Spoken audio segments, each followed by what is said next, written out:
In recent years, I have, in preparation for being in a parish and being kind of out of the seminary world, about 3-4 years ago, I started trying to pay attention to more what was going on in the world of politics, of media, of just what is the thing that the world talks about more regularly. This year, it's no secret that 2020 has been rough on all accounts. Right? Everything from basically since LSU won the national championship on, it has just been a rough year. Somebody was like, hey, one good memory. And I'm like, I know one person. Joe Burrow can tell you a good memory. But the year has just been rough.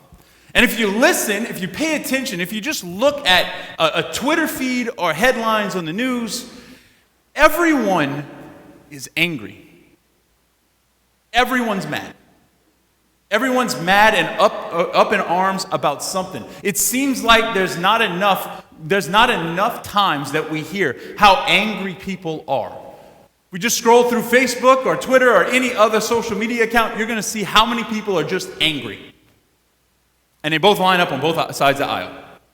Angry about an election, angry about mail-in ballots, angry about this candidate or that candidate, angry about which lives matter, angry if you're going to watch the NFL today or not, angry about everything. Angry about wearing a mask. Anger is just something that is palpable in our society right now. We don't go to conversation, we jump straight to anger.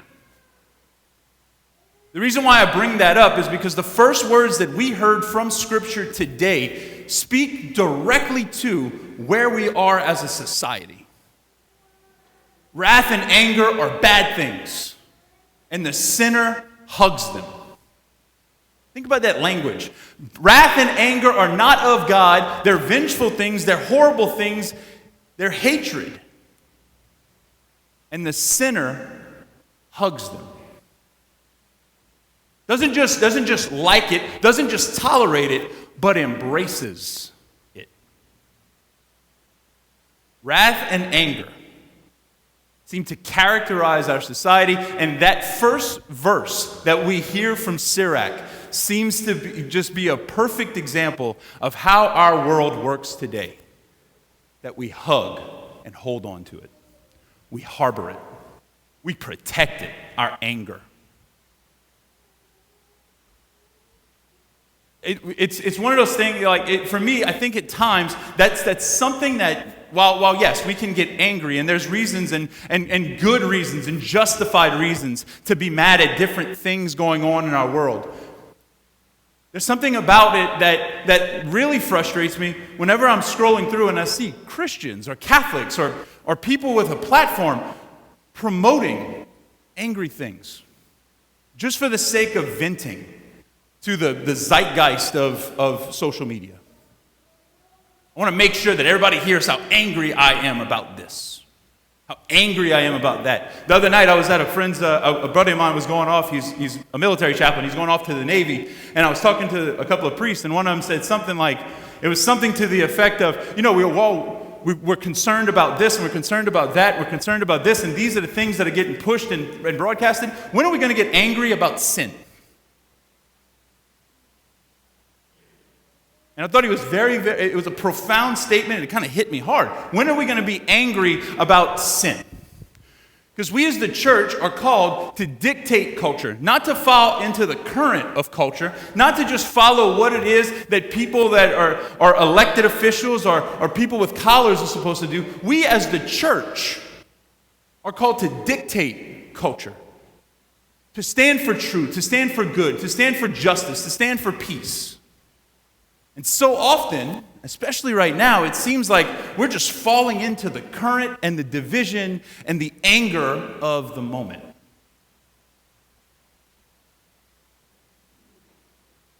We're called to serve, to show love, to show mercy. We're called to recognize the dignity of the other person on the other side of us. To listen to them, not just to hear them, but to listen to them. There's a big difference because when we hear somebody, we can be hearing what they're saying, but we're preparing our remarks back.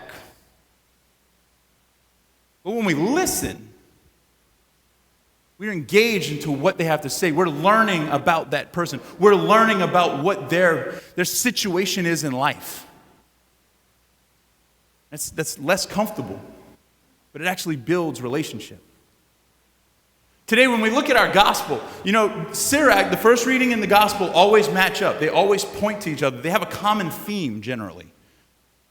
And when Sirach says this, the way that the church matches it up is with what we hear today. We hear this story where Peter comes to Jesus and says, how many times are we supposed to forgive? And then he thinks he's going to go above and beyond. Because in the Jewish law, the Jewish way of working with your brothers and sisters around you, the number was 3. The number to forgive people was 3 times. In fact, Jesus had just kind of played on this when he was talking about fraternal correction, where you go personally, then with one witness, then to the church, right? Whenever he was talking about that, we heard that last week. The number was 3. And Peter thinks, I'm going to go above and beyond. Hey, Jesus, what about 7? What about the number of the covenant? How about I more than double what the law prescribes? And Jesus says, not 7 times. And there's some discussion on exactly what he says. But a lot of scholars say that the translation we read today wasn't the best. That it's actually 490 times. It's 7 times 70 times that you're called to forgive. And he uses this story to break open that idea. He uses this image. And the image, to explain it to all of us if you didn't catch it, right? The image is basically that this debtor, this person who is in debt to his master, comes to his master, and the master says, I'm going to collect my money. Now again, we hear huge amount. The Greek, there's other sources, other translations that break it open. It says that he owed 10,000 talents. A talent was basically the biggest piece of currency, and it was worth 6,000 days' wages. I'm not a failed engineering, but 6,000 times 10,000, if I'm not mistaken, equals 60 million days' wages. So if this guy would have started working from the moment that Jesus said that to today, he would still have 160,000 years that he would have to be working off. Needless to say, it's an impossible amount. An impossible amount to pay back. And the master says, it's forgiven. We are that debtor. Right? Let's be angry about sin. Like our sin builds that kind of debt. And when we walk into the confessional, when we go through the avenues of the church, when we seek communion and reconciliation with our God, He does that on a daily basis for us. He will wipe out 150,000 years of punishment for the sake of being merciful. Because He recognizes who we are. He's created us in His image and likeness. We have a dignity, and He recognizes it and cherishes it. But our culture and us, right, because we're part of the culture, we turn around, and oftentimes we do what this guy does today. The amount that he then is choking his friend over a little while later is 1 day's wage. 1 denarii. 1 day's wage. He just had 60 million days' wages taken off of his back. And he turns around with vengeance and spite and chokes his friend, demanding that you pay me back my 1. What happens from the moment that he's standing before God and being forgiven to the moment that he's standing before his friend and demanding what he perceives as justice? I think what happens is he doesn't recognize that God sees him as a human being. God recognizes his dignity. God recognizes that he is in the image and likeness of God and that he's called to do the same. But he falls short in it. He's called to recognize the dignity of the person that he disagrees with, that has offended him, that owes him. And he loses sight of it. In our world today, we lose sight of the dignity of the human person a lot. We lose sight of the dignity of the human person a whole lot. Our culture does not recognize the dignity of the human person. Every year we go, the last 8 years, we're not going this year, but the last 8 years or so, I've gone for the March for Life. And the March for Life, one of the things we talk about is the dignity of the human being. We talk about it from conception to natural death, that every life is completely and totally precious. And anything that pushes the agenda of abortion is wrong, is morally wrong. Anything that pushes the objectification of human life, where we stop seeing a person as a person made in the image and likeness of God and start seeing them as a thing, it's wrong. There's usually a few places that we point to and a few places that we go to really make this point clear. And I'll be honest, this past year was one of the experiences that I had was something I've never experienced before on the March for Life. You see, every year we go to the Holocaust Museum. Now, if you're ever in D.C. and you want to go to one of the most fantastic museums you've ever been to, go to the Holocaust Museum. It's gut-wrenching, but you feel the weight of what the Holocaust was. You feel the sense of the evil that was behind it, the mindset that was behind it. And for years, I have walked through that museum, and every year something new catches me. Whether it be the experimentation that's going on, the smell of shoes that were left behind, of pictures of people walking to their death and others that were being brought to be shaved and throw out and work. There's a lot of things that stick out in my mind. One of the things that never hit me, though, was, you know what? It was really easy for me to walk through and to look at the German soldiers, the Nazi soldiers, and just look at them and say, you know what? I can't believe them. And just see them as evil. Just to put everything on them. You know what? They're evil. They're wrong. They're bad. All these things. Because I saw the atrocities that were being committed. Well, this past year, we always connect the pro-life debate, because the pro-life debate is about objectifying human life. Jews were seen as objects before they were seen as anything else, things to be disposed of. We rewind a little bit further back. It's the same issue with slavery. It's the same thing that happened with slaves. That African men and women were seen as property, sold and shared like on the stock market, like cattle. They were seen as things. And this year we went to the African American History Museum, a new museum in D.C. And when we started to walk through the exhibit, it was me and one other person. And as we were walking through, you have to go down to the bottom floor, and then you work your way up. So we're in this basement. It's dark. It's kind of, you're underground. And as we're walking through, all of a sudden, there was something that changed in my mind. There was something that changed as compared to going to the Holocaust Museum. Because you follow a timeline, and we're in the timeline of the slave trade. And as we're walking through, I see, South Carolina had slaves, and then I see Georgia had slaves, and then I see, Mississippi had slaves, and Alabama had slaves, but then I get to the wall that talks about Louisiana's slave trade.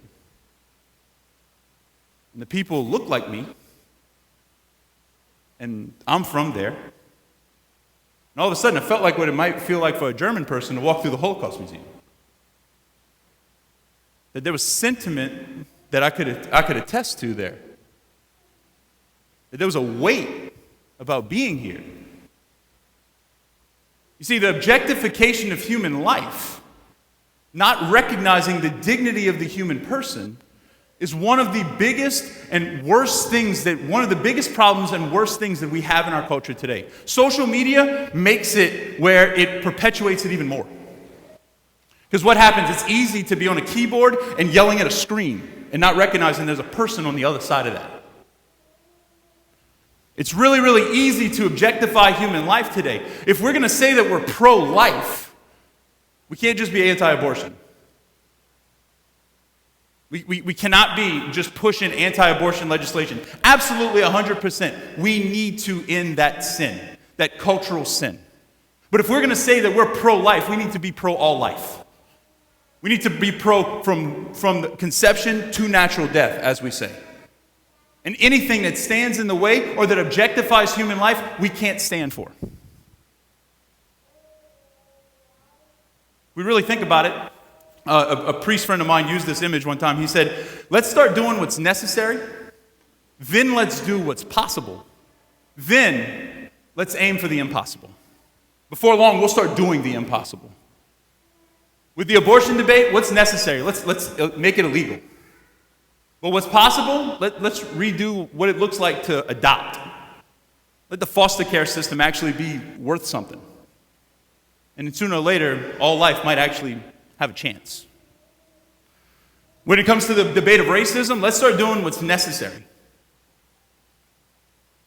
I once heard somebody just recently use this image. He said, we don't put, a lot of times, people don't put that sin on the same level as sexual sin. When he used this image, he said, how many times, if I have people over at my house and I got kids around and somebody says a very, very crass joke, that I'll look at them and say, bro, we don't need that. We got kids around. Somebody starts using really, really profane language, hey, we don't need that. We got kids around. But how many times we tolerate the joke or the comment that might be racial in nature? Let's start doing what's necessary. Then we can do what's possible. And pretty soon the church can start looking like the church. The church, we as the church, can start looking like and acting like the church that Jesus Christ founded.